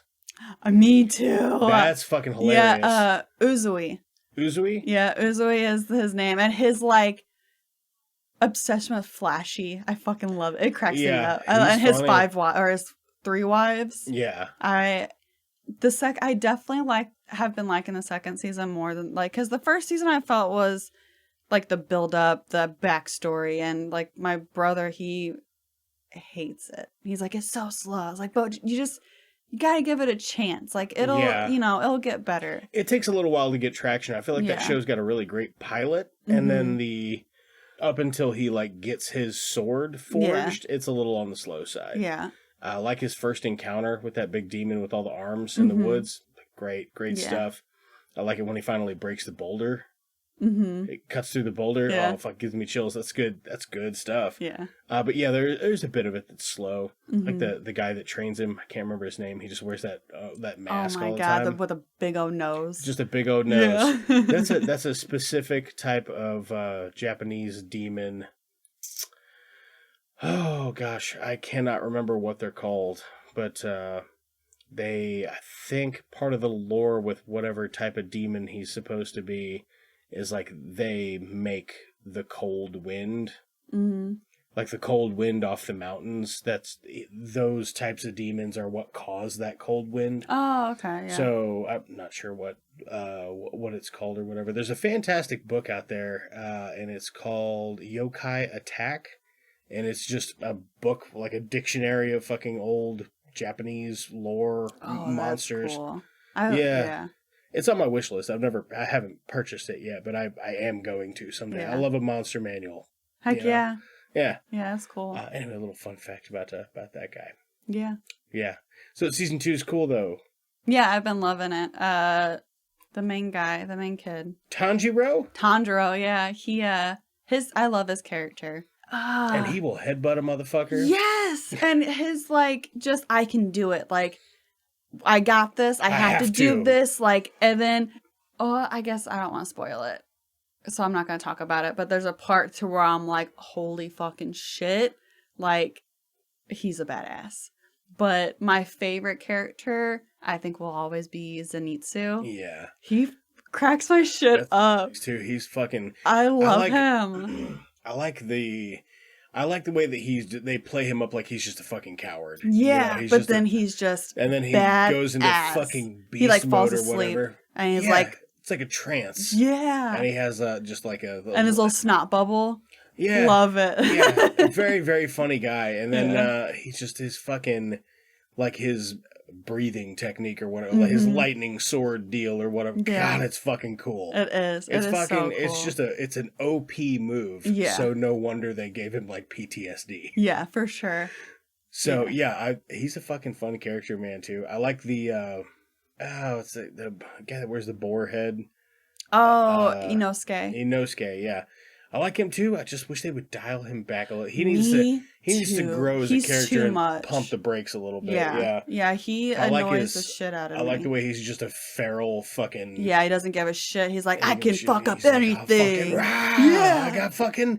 Yeah, but I don't like how he yells all the time. No, like everything. Screams constantly. Yeah. Fucking take it down a notch, my guy. Yeah. You know. Yeah, he's over the top, and he definitely gets on my nerves. Did you watch the Mugen Train? I did, Demon Slayer Mugen Train. Yeah. Did you like that? I did like it. Yeah. The artwork that they put into the show, I think, is just because of, I mean, like, his water breathing and the fire breathing, and like, yeah, like, it is gorgeous. I love it so much. Really, that animation style when they do the breathing stuff, it fucking is pretty top tier anime stuff. Yeah, and I think the second season of Demon Slayer, I could be wrong, but I'm pretty sure it's like the most expensive anime per episode that they have made. That's fucking crazy. With like, the artwork and the colors and like all that stuff. I heard it got canceled.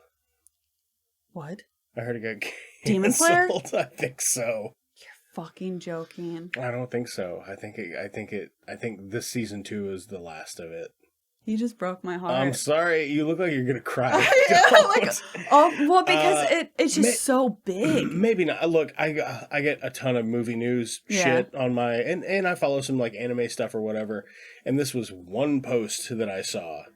Hopefully he's a liar and he wants to ruin everybody's day. Hopefully he is a liar. But they're I think it's a great show, man. I just think it's pretty good fun. I know Rising of the Shield Hero got a season 2, and that's all out. Have you ever dipped in on that one? I really like it. So I don't want to get into a big spoiler thing or whatever, but it's a man from the regular world who gets sucked into a different world. Yeah. And he's a shield hero, which is like there's a sword hero and a lance hero and a bow and arrow hero. So they all have like cool attack skills, and he just has a shield. So what happens is he gets framed for rape.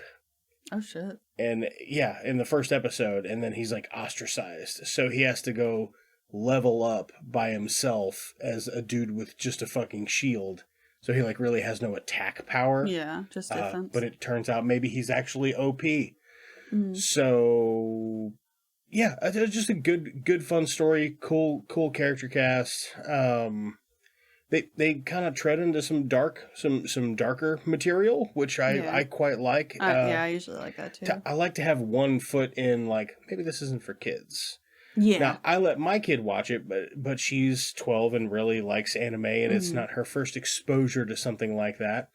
But it's not like gratuitous nudity or like really pervy dudes and like girls in super skimpy shit. That stuff drives me nuts. Yeah. Because like, you're just being horny for the sake of being horny when you're making this show. Sometimes, that's just what it though, is. I find it so funny that I do like if it's done right, I do Actually, like it. she breathes through her skin, so do you want her to suffocate? She can't wear clothes because then she couldn't breathe. You know what I mean? Just like weird, stupid shit like that. Or just say that you wanted to draw big anime titties. That's fine. Exactly. Yeah, like just say that. The big anime titties crack me up, especially when they're like overly bouncy, and you're like, this is not a thing, but it just cracks me up. Yeah, it's very, very funny. They play it up for pretty good comedic value sometimes, but when they're trying to make it serious, it's not. Nobody's taking that seriously. Yeah. Like it, I don't know. It kind of hurts the show a bit in some respects. But for sure, in Rising of the Shield Hero, super fun show. I really liked it a lot. It got a season 1. I thought it got canceled, and then like multiple years passed, and now they're like, surprise, it's getting season 2. That's how. Have you ever seen The Devil's a Part-Timer? No, but my kid loves it. Oh, okay. It's hilarious. I really like it. It's about the devil that gets sent to the, Earth or human world. And he just works at like a fast food joint. Yeah, he works at McDonald's. And he's like, I'm going to take over the world by making burgers. And like, it's just so good. But it was made, I think, like 10 or 15 years ago. No shit. And it just got, like, they're just now releasing a season 2. Wow. Yeah. Have you, speaking of taking over the world by making burgers, have you ever seen the movie The Founder with Michael Keaton? Mm-mm. Oh, man, it's really good. It's about McDonald's. Was it a documentary? No. I said it's all based on true events, and I fucking love Michael Keaton. He's a favorite of mine since I was a kid, but at the end of the movie, you're like, Michael Keaton, you piece of shit. Oh, shit. Yeah, it's really, really well put together. I want to cover it on this podcast, but I'm always like, someday there will be a right time to do it, and that's when I'm gonna force somebody to watch it, and they'll be like, oh, man, I don't really want to watch Michael Keaton does McDonald's. But when you watch it, you'll be like, holy fuck, this movie's great. Yeah. That's really, really well acted. And like, he's such a fucking asshole. And he's been like, why, Michael Keaton? Why? Never eat at McDonald's again. Right, yeah. And we barely do. I think when we come up to your house, we'll swing into McDonald's sometimes on the way home, but that's literally the only time I And so we used to eat McDonald's all the fucking, like, the amount of fast food we eat is disgusting. We probably have fast food 2 or 3 times a week, at least. Wow, yeah. That's quite a bit. Yeah, and we used to eat McDonald's a lot because they had some badass deals or like the points and stuff, but I just got hooked to Hardee's now. I love Hardee's. It's so good. Oh, traded up for a more expensive drug, did you? Yeah, instead of spending $5 for both of us to eat, I'm spending $15 because you have to get a chocolate shake too. Yeah. That's crazy. See here, what have I been watching? It's difficult to do because I shotgunned recording 3 episodes in 2 days, and this is the third and final one. So I've already done what you're watching 2 other times. I'm like, did I cover everything? I feel like maybe I watched some other stuff. I did watch... Fuck, give me 2 seconds. You got anything else you've been checking into while I'm looking something up? Yeah, it's different and might not be up a lot of people's alley, but me and Dave binged it, and it's called How to Build a Sex Room. It's on Netflix. I've seen that on. Does that look pretty? Is that pretty good? I loved it. It's an HGTV-esque TV show. Like, this older British lady comes in and is like, "Oh, you want a sex room?" And she calls it her bag of tricks, and she pulls out a butt plug and a flogger and like all this stuff and all these toys to kind of get a sense of like the experience or like the interest that these people have of like what they want to explore and there's some people that like, you know, want to do the BDSM. There's some people that want to just do like the romantic side, you know, but she'll still put like a butt plug here and there. But it's so cringy.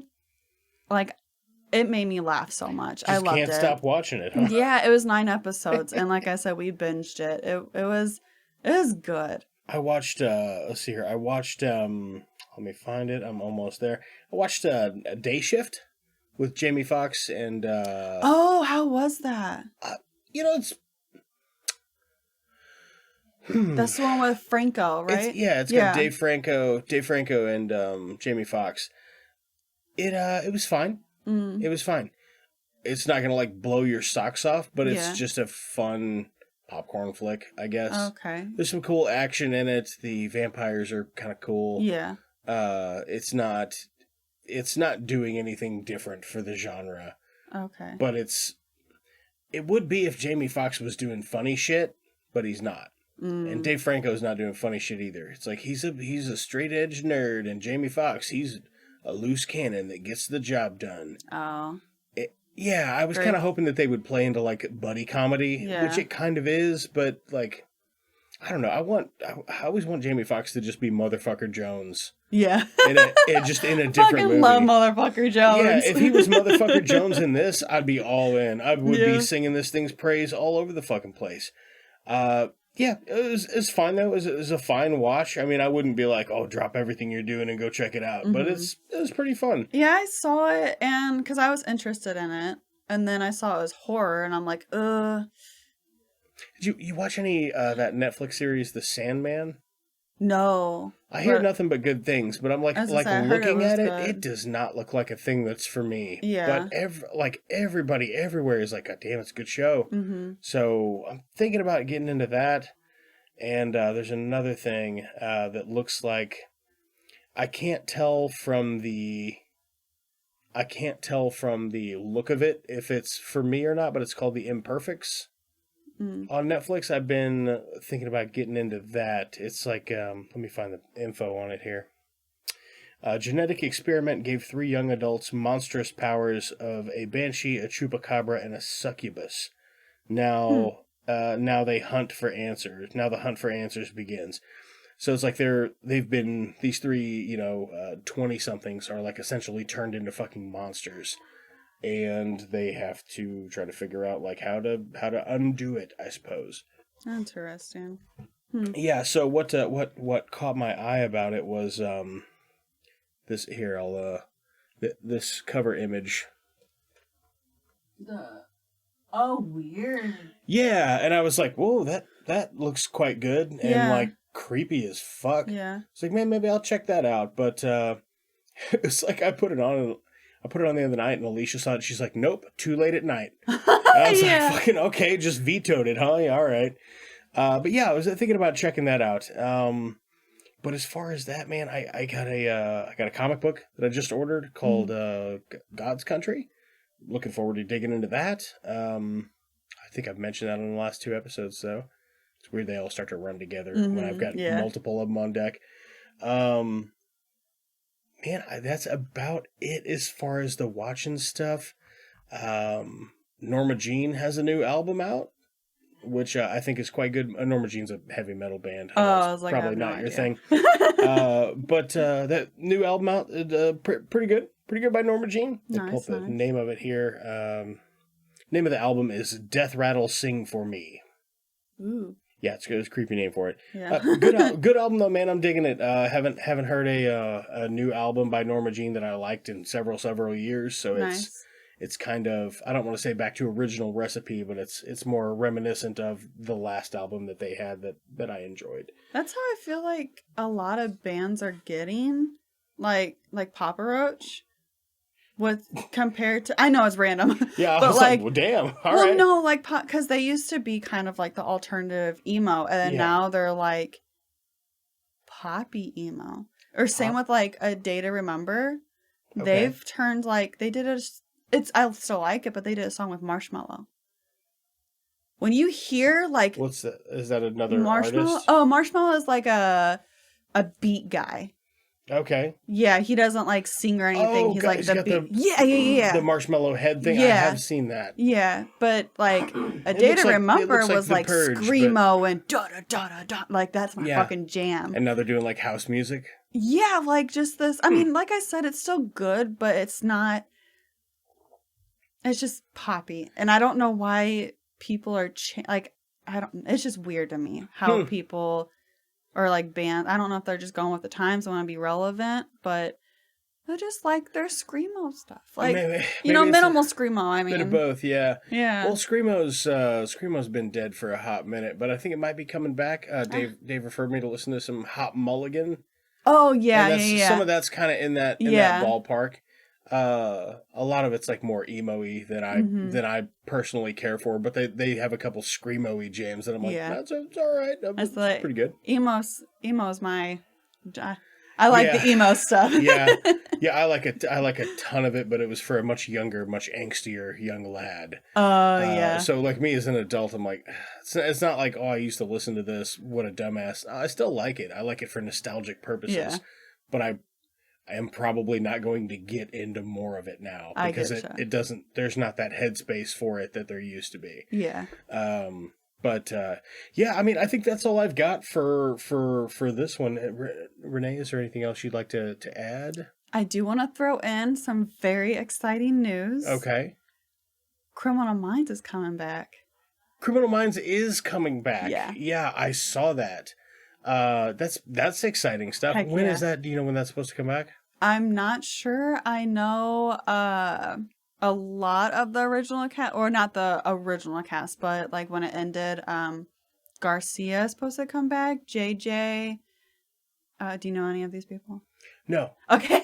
No, I do not. I was gonna say, I don't know if you really watch it. Okay, so let me make sure. Is Criminal Minds the one with fucking? God, I can see both of their faces, but I can't think of either of their names. Time is a flat circle, and did you sleep well last night? I don't sleep, I only dream. Why do you say such weird shit? You know which one I'm talking about? I have no idea. Okay, probably different show then. You're talking about like NCIS or something? Nope. This was Woody Harrelson and fucking Matthew McConaughey. Oh, no. That's not Criminal Minds? No, Criminal Minds is they chase serial killers, and it has like... Yeah, that's what...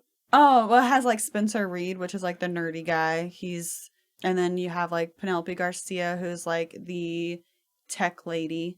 And then you have like OG Derek Morgan. He's like the sexy black guy that everybody loves. And then you got JJ and yeah.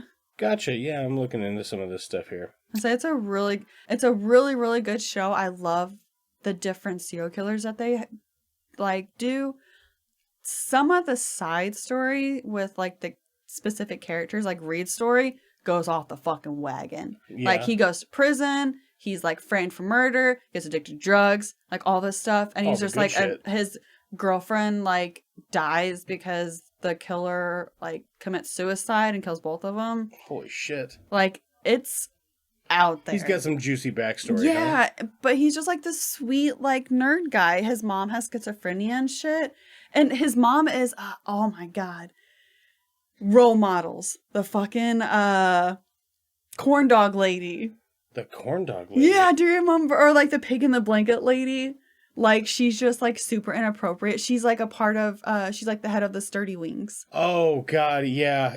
Yeah, you're talking about I cannot think of her name. She was on Glee also. God, what that is a great movie. Yeah, it is. I loved Role Models. Why can't I think of her fucking name? Jane Lynch. Yes. Yeah. Yeah, that's Spencer's mom.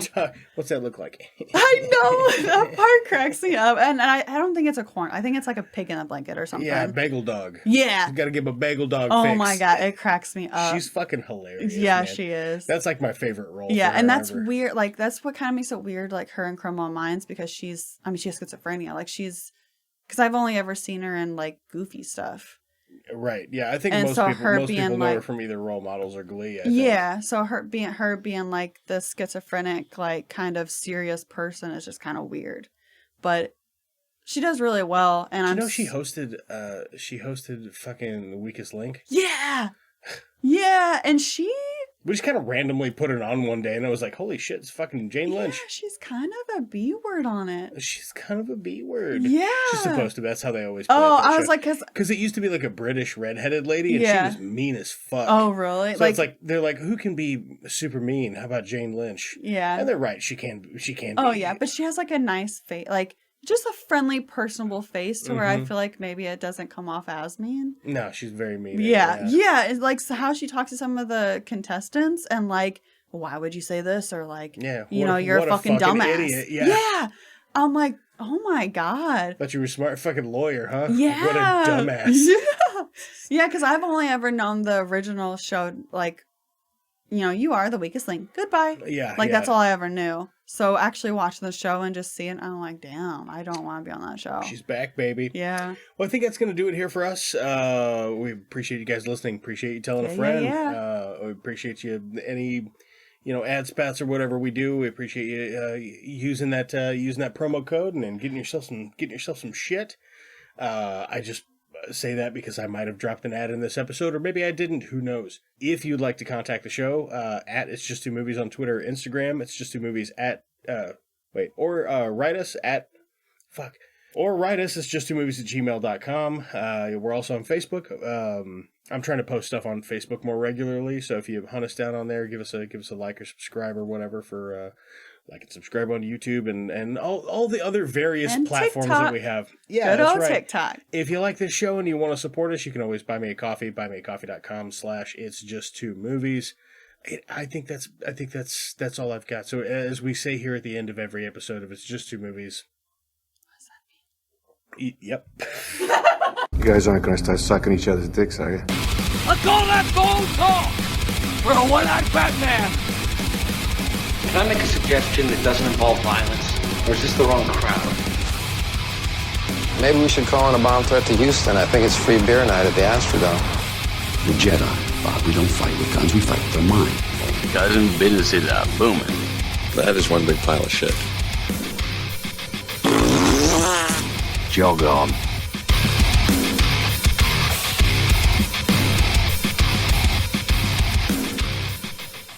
It's Just Two Movies is a production of Blue Cheese and Bacon Studios and can be found wherever you get your podcasts. I just wanted to throw out a couple of special thanks for the folks that make this show possible. Big thanks to Brad Sexton for our jams, Lamplighter Production for our artwork, God-Sized and Growing for some musical guest appearances, and Dave, who's our YouTube editor. We probably wouldn't even be on that platform were it not for him. If you want to check out anything any of these amazing people are working on, all of their links are in the description for this episode. If you want to contact the show, you can hit us up on Twitter or Instagram at It's Just Two Movies. We've got a Facebook page now, so that's on there. You can always leave us a comment on YouTube, or you can email us at itsjusttwomovies@gmail.com. Okay, yeah, and if you like the show, like, subscribe, leave us a review. That stuff helps tremendously. Oh, save that. That's good stuff, though. I thought it was really interesting, yeah, when I looked it up. Okay, we need 10 seconds of silence, Nay.